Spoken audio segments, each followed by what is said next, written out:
The clink of crystal glasses stopped mid-toast. My father's voice shattered the room like glass. She's the reason our family's failing. Heads turned. Eyes locked on me. Some curious. Some disgusted. Most amused. Before we begin, drop a comment and tell us where are you from and from which city you're watching our videos? And after watching the whole video, don't forget to tell us what would you do in this situation? Be honest, tell me in the comments below. We read every comment. Let's begin. I stood there, frozen in my emerald satin gown, the exact one Mom once mocked me for saying looked like a discount tablecloth. My wine glass trembled in my hand as security began walking toward me in sync. Two men in black suits, sharp, silent, and smug. They'd been waiting for this moment, probably rehearsed it with him. Escort her out, Dad commanded, his jaw clenched, his hand dismissively waving me off like I was some stain on the family name. This event is for real members of this family, not freeloaders who embarrass us. The gala had gone quiet except for murmurs, the kind that taste like humiliation. A cousin whispered something to his fiancé. My Aunt Allison smirked behind her champagne. And Mom, she looked down. Not in shame, not in guilt, just disinterest. I was alone. Again. Security reached for my arm, and I pulled it back. No way I was going to be dragged out like some scandal. If they wanted a scene, I'd give them one, but not the one they expected. I stepped back, lifted my chin, and just before turning toward the giant doors behind me, I said loud and clear, "Then I guess you'll hate who's coming next." Gasps. One of the double doors opened, and there he was. 6'2", charcoal black suit, jawline sharp enough to cut silence. His watch alone could cover my family's mortgage. My husband, my secret, until now, walked in with the confidence of a man who already owned the room. Cole Maddox, billionaire tech CEO, Forbes cover boy, the same man my father tried and failed to partner with 2 years ago. The man they all underestimated. The man no one knew was mine. And the second he reached my side, took my hand, and kissed it without breaking eye contact with my father. That's when their faces went pale. Silence smothered the gala like a thunderclap had struck mid-ceiling. My father didn't blink. His jaw hung open slightly, then clenched, then unhinged again like he couldn't decide if this was real or some bad dream.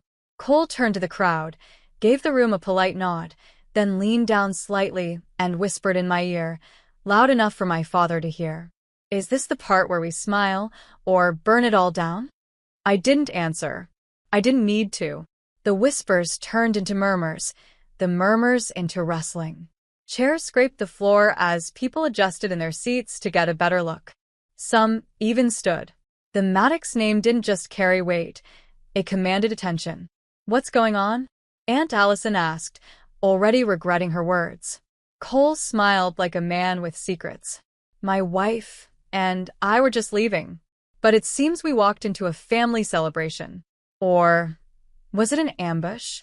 The word wife echoed like a slap. My brother Seth choked on his champagne. My mother stood now, clearly trying to compute what she'd just heard. And Dad, he was already reaching for control. "You married him," he growled, eyes darting to me. "Behind our backs? Without our blessing? After everything we've done for you?" I turned slowly. "You mean after all the years you used me as a pawn? Called me the disappointment? The burden who couldn't make the family look good enough for the donors?" His eyes narrowed. "You betrayed us." "No," I said, stepping forward. "I survived you." Cole's arm slid around my waist, calm and collected. But I could feel the storm behind his stillness. He hated how they treated me, even before he knew the full truth. And I had never told him all of it. Not yet. Because I didn't want him to burn everything. But now, maybe I did. "I'd like to say a few words," Cole said smoothly, taking a mic from the nearby bandstand. "If the host doesn't mind." My father started to protest, but someone else stepped in, the governor. A longtime Maddox investor and a close friend to Cole. "Actually, I'd like to hear what he has to say," the governor said, folding his arms. "The Maddox name means something in this state." My father turned ghost white. Cole cleared his throat. I won't take long. Just wanted to thank the family that raised the woman I love for teaching her how not to treat people. For every time you shut her out, you made room for her to grow stronger. For every insult, she built armor. And now you'll learn the cost of disrespecting someone who never needed your approval to begin with. He turned to me. Let's go. We've got a flight to catch. I nodded. But before I walked out, I turned one last time. You always told me I was worthless. That I'd never amount to anything. That no one would love me unless I fixed everything wrong with myself. Well, turns out the only thing wrong with me was believing you. Then we walked out. And I swear, you could have heard a pin drop on the marble. But this wasn't revenge yet. Not even close. This was just the introduction. The black town car waited by the curb, engine low and humming. Cole opened the door for me like he always did, like a man who didn't care if the world saw him do it. I slid inside, heart still pounding from the adrenaline. The doors shut with a soft, definitive click, and silence wrapped around us. Until Cole spoke. You okay? I nodded once. No, I said quietly. But I will be. He studied me for a moment, then pulled out a velvet box from the console and handed it to me. Open it. Inside was a silver key. To our building. But the label read my maiden name. Madden Enterprises, CEO, Elena Madden. I stared at it. You changed the name of the building? I changed the ownership, he said. To you. My breath caught. But why now? He leaned back. Because they need to know you didn't just marry up. You are the up.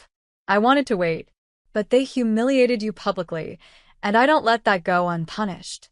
For a moment, my hands trembled. Not because of the power, but because someone, for once, believed in me more than I ever had. But then, my phone buzzed. A message. From my younger sister, Grace. Are you happy now? You've embarrassed the entire family. Dad is livid. Another one followed. You always ruin everything. I didn't reply. Because the truth was, I hadn't even started. 2 days later, Midtown. The Maddox boardroom smelled like cold steel, lavender diffusers, and vengeance. I sat at the head of the table, the silver key now pinned on my custom blazer, the board's eyes fixed on me. These weren't just yes men, they were wolves. But Cole had already cleared the path. This is the proposal, I said, setting down the folder. We'll purchase the pending real estate holding from Madden Capital. It's undervalued, and my father is desperate to offload it. One of the men raised a brow. And what's the catch? I smiled. We won't tell them who's buying. I watched realization slowly spread across their faces. You're going after your own family's assets? Someone asked. No, I replied calmly. I'm simply taking back what was never theirs to gatekeep. Cole leaned in from my right. You all have your marching orders. Let's shake the tree. Back at the family mansion, 1 week later. I wasn't there, but I could picture it clearly. My father storming into his office, finding the letter from his lawyer. The one that said the family's most lucrative downtown property was now in the hands of a shell company backed by Maddox Holdings.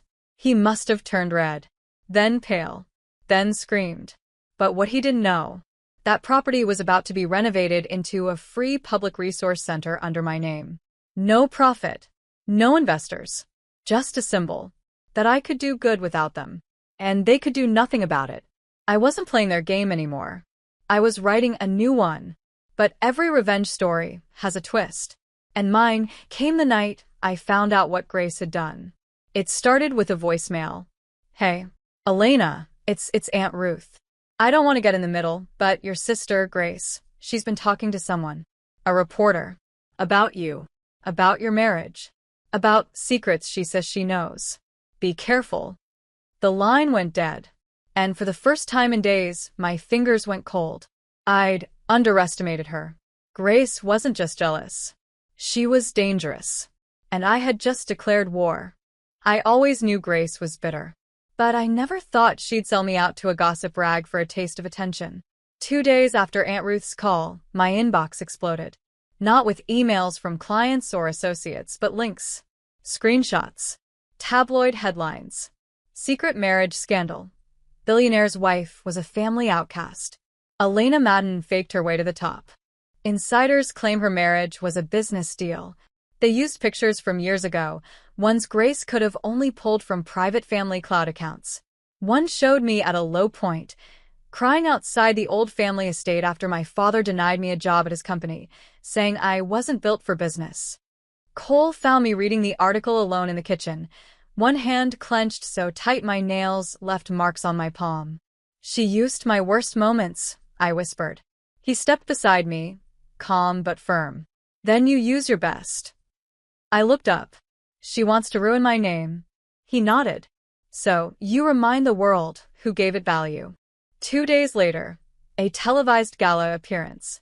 We hadn't planned on attending the Midtown Equity Conference's fundraiser. But the moment I saw Grace listed as a panelist for Women in Leadership, I asked Cole to make a call. We arrived late, on purpose. The cameras were already rolling. The moderator was halfway through introducing Grace, describing her as an inspiring advocate for family business values. I nearly laughed. Then the doors opened again. Flashbulbs went wild. This time, no one gasped. They cheered. I walked in wearing the same dress Grace had once mocked me for trying on, custom-fitted now, sleek, powerful, and took the microphone without waiting to be invited. "Good evening," I said. I wasn't scheduled to speak tonight, but given some recent headlines, I felt compelled to remind a few people what truth looks like. Grace froze. She couldn't interrupt, not on live TV. "My name is Elena Madden. I was called a failure, an embarrassment, and worse by the very people who claimed to love me.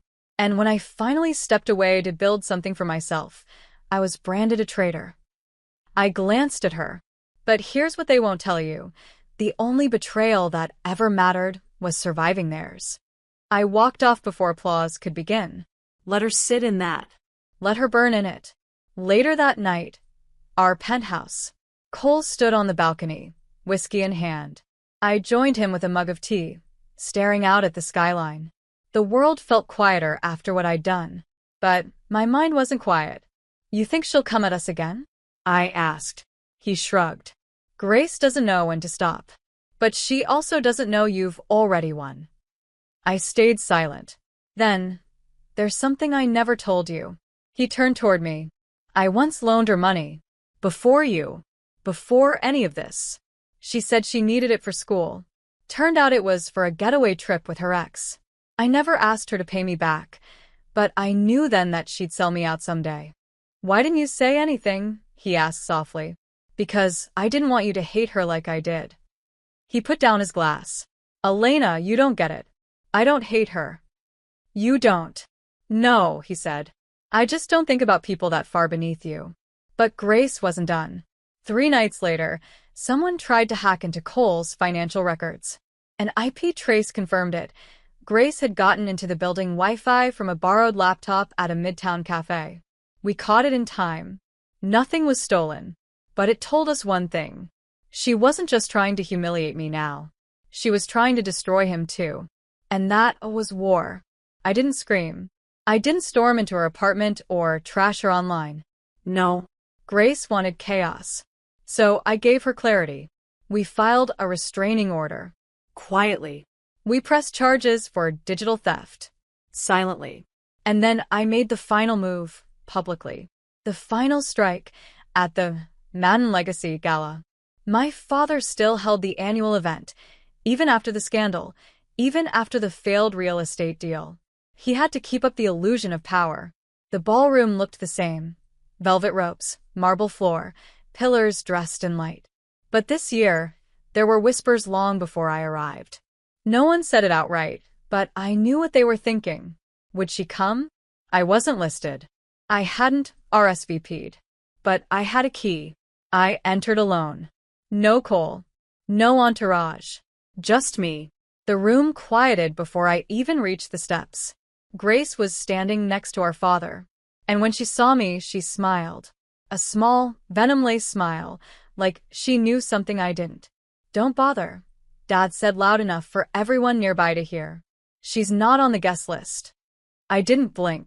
I pulled out a thin, leather-bound folder and handed it to the event manager beside him. Read it, I said. He did, and his eyes widened. It's the deed, he stammered. To the venue. Correct, I said. I bought the property last month, which makes me your host. Murmurs rippled through the crowd. Grace's smile dropped. Dad tried to speak, but I cut him off. Save it, I said. I'm not here to fight you. I'm here to end this. I turned to the crowd. Every person I'd grown up trying to impress. Every voice that whispered when I failed. Every guest who had clapped when I was escorted out the last time. You said I was the reason this family failed. That I embarrassed you. That I'd never be anything. And yet here we are. I didn't need your name. Or your money. Or your approval. I looked at Grace. I only ever wanted a sister. Not a shadow. I looked at my father. And I only ever wanted a father. Not a tyrant. My voice trembled, but I held steady. I'm not asking to be accepted anymore. I'm not asking for forgiveness. I'm just showing you you never broke me. Then I walked off stage. And Cole, waiting just beyond the curtains, wrapped me in his arms. I'm proud of you, he said quietly. For surviving? No, he said. For winning.